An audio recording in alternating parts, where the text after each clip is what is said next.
રાજકોટના એપાર્ટમેન્ટમાં ચોકીદારી કરતા નેપાળી પરિવારની ત્રણ વર્ષની બે બાળકી રમતા રમતા સ્વિમિંગ પુલમાં પડી ડૂબી જતા બંનેના મોત. રાજકોટ શહેરના યુનિવર્સિટી રોડ પર આવેલ શિલ્પન ઓનિક્સ એપાર્ટમેન્ટમાં રહેતા અને ત્યાં જ ચોકીદારી કરતા નેપાળી પરિવારની ત્રણ વર્ષની બાળકી રમતા રમતા સ્વિમિંગ પુલમાં પડી ગઈ હતી.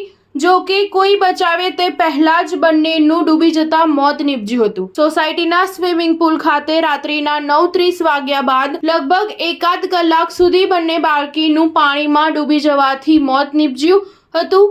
સ્થાનિકોએ 108 બોલાવી બંને બાળકીને બચાવવા કોશિશ કરી હતી, પરંતુ બંને બાળકીનું સ્થળ પર જ મોત નીપજ્યું હતું. બનાવ એવો છે કે યુનિવર્સિટી રોડ પર આવેલ શિલ્પન ઓનિક્સ સોસાયટીમાં ગઈકાલે રાત્રિના સ્વિમિંગ પુલમાં બે બાળકીના ડૂબી જવાથી મોત થયા હોવાનું સામે આવ્યું હતું. બનાવની જાણ થતાં સોસાયટીના લોકો એકઠા થઈ બંને બાળકીને સ્વિમિંગ પુલમાંથી બહાર કાઢી 108 મારફતે હોસ્પિટલ ખસેડી હતી, પરંતુ બંને બાળકીના મોત નીપજ્યા હોવાનું જાણવા મળતા પરિવારજનોમાં શોકનો માહોલ છવાઈ જવા પામ્યો છે. સોસાયટીના રહેવાસી હર્ષલ સેવકે જણાવ્યું હતું કે હું આ સોસાયટીમાં રહું છું. ગઈકાલે રવિવાર હોવાથી સોસાયટીના ક્લબ હાઉસમાં થિયેટરમાં પિક્ચર જોવા બધા 9:30 વાગે ગયા હતા. આ પછી એકાદ કલાક બાદ સોસાયટીના અન્ય કોઈ સ્વિમિંગ પુલ પાસેથી પસાર થતા એક બાળકીને પાણીમાં જોઈ હતી અને થોડી વારમાં અન્ય એક બાળકી પણ જોવા મળી હતી. તુરંત 108ને પણ જાણ કરવામાં આવી હતી, પરંતુ બંને બાળકી